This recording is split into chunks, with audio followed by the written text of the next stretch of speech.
इतर ठिकाणी प्रशिक्षण घेणं आणि खंडाळ्याच्या प्रशिक्षण सेंटरमध्ये प्रशिक्षण घेणं याच्यामध्ये बऱ्यापैकी डिफरन्स आहे. आणि तो कसा आहे हे आत्ताच मार्तना पाटील यांनी आपल्याला सांगितलंय.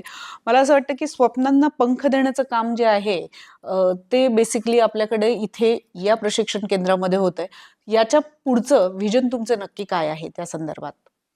याच्यामध्ये जास्तीत जास्त इम्प्रूव्हमेंट करणं. ॲक्च्युअली हे प्रशिक्षण केंद्राला आतापर्यंत 3 वेळा माननीय केंद्रीय गृहमंत्र्यांचा पुरस्कार मिळालेला आहे.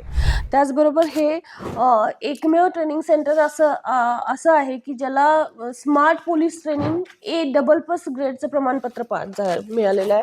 ISO मानांकित हे ट्रेनिंग सेंटर आहे. त्यामुळे ह्याचीही गरिमा भविष्यातही राखणं आणि इथं आतापर्यंत म्हणजे आपण बोललो ते महिला पोलीस प्रशिक्षणार्थींच्या संदर्भात बोललो, परंतु इथं महाराष्ट्र, गोवा आणि गुजरातचे CGSTचे ऑफिसर्सचं पण ट्रेनिंग होत असतं. इथं कस्टमचे ऑफिसर्स येत असतात, इथं एक्साईजच्या ऑफिसरांचं ट्रेनिंग होत असतं.